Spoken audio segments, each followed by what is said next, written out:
অনেকদিন পরে আসলাম, দেখি বাসার দিকে যাই। A few moments later. চল বাজার থেকে ঘুরে আসি। চলো।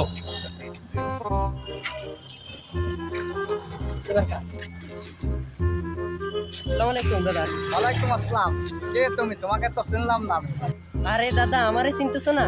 আমি তো 5 বছর আগে বিদেশে ছিলাম, এখন বাসার দিকে যাচ্ছি। আচ্ছা দাদা থাকো, আমি বাজারে আসছি। আমার গিন্নি বাসায় যাচ্ছে, রান্না বান্না করতে হবে তো, পরে কথা বলবেন, ঠিক আছে? আমি এখন একটু ব্যস্ত আছি। আচ্ছা ঠিক আছে। ঠিক আছে। আমি দুঃখে মইরা যাই, আমি লজ্জায় মইরা যাই, আমি দুঃখে মইরা চলো বন্ধু এক জায়গায় যাই বসি। আচ্ছা চলো বন্ধু। আচ্ছা যাই। আমার সাথে প্রেম করতে চাই সে পালির জামাই, ওরে আমার সাথে প্রেম করতে চাই সে পালির হ্যাঁ, তা তোমার দিনকাল কেমন আছে? এই তো আলহামদুলিল্লাহ ভালো।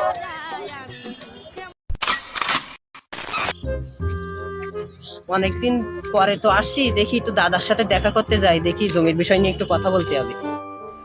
আরে দাদা, তোমারে তো খুঁজতেছি আমি। কেন দাদা বসো, কালকে তো দেখা হইলো, তা তো ব্যস্ত ছিলাম আমি।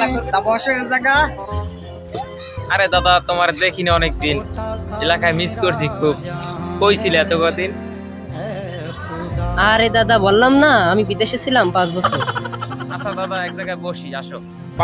A few moments later. আরে দাদা, তোমার সাথে একটু কথা ছিল, জরুরি আলাপ। অনেকদিন যাবত তো কথাবার্তা হয় না, আমি বিদেশে ছিলাম। তা কি দিনকাল কেমন যাচ্ছে? এই তো আলহামদুলিল্লাহ, দিনকাল ভালোই যাচ্ছে। তা তুমি যে কি বলছিলে জায়গা জমি, তা তুমি তো আসতে পারলে না জায়গা জমি, তুমি তো আসছো কালকে, কদিন একটু ঘোরাফেরা করো। তুমি তো আর বিদেশে যাচ্ছ না, যাচ্ছ? বিদেশে তো যাচ্ছি না, তা তোমার কাছে আমানত হিসেবে আমার জমিগুলো রেখে গেছিলাম। তা সে জমি কি করছো? জমি তো আমার একটু বুঝি দেওয়া লাগে, তাই না?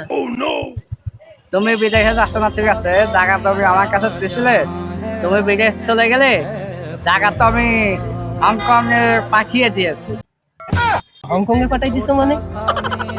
আমি জানি যে মানুষ যায় বিদেশে, আর এখন দেখি জমিও যাচ্ছে বিদেশে, এটা কোনো কথা? লজ্জা